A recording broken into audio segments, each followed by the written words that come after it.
Music director संराज ढोरी से music खजाना डायरेक्टर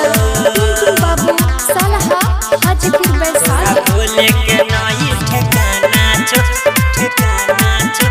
खजाना छो गे तोरा चुम्मा के सब दीवाना छो छोड़ा चुम्मा के सब दीवाना छो तोरा लहंगा के भीतर खजाना छो तोरा घोड़ी के सब दीवाना छो तोरा लहंगा के भीतर खजाना छो तोरा बोले के नई ठिकाना छो तोरा ढोरी के नीचे खजाना छो ढोरी के नीचे खजाना छो म्यूजिक खजाना छो डायरेक्टर टुनटुन बाबू सालहा हाजीपुर तोरा वैशाली। बोले के नई ठिकाना छो खजाना छो नया से छौड़ी जमाना गे करिया ने हमारा तू माना गे हमरा से करे ने बहाना गे कते छो तोहर दीवाना गे नया से छौड़ी जमाना गे करिया ने हमारा तू माना गे हमरा से करे ने बहाना गे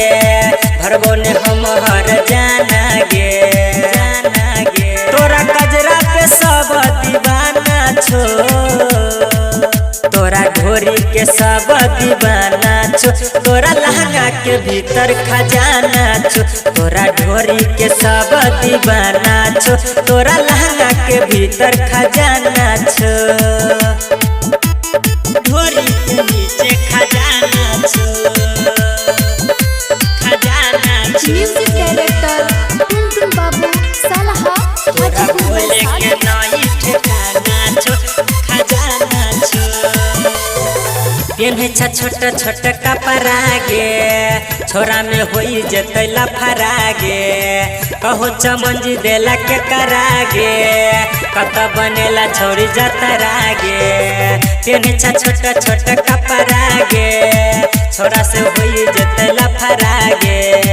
कहो चमंजी देला के करा गे कत बनेला छोड़ी जतरा गे तोरा कजरा पे सब दीवाना छो तोरा ढोरी के सब दीवाना छो तोरा लहंगा के भीतर खजाना छो तोरा ढोरी के सब दीवाना छो तोरा लहंगा के भीतर खजाना छो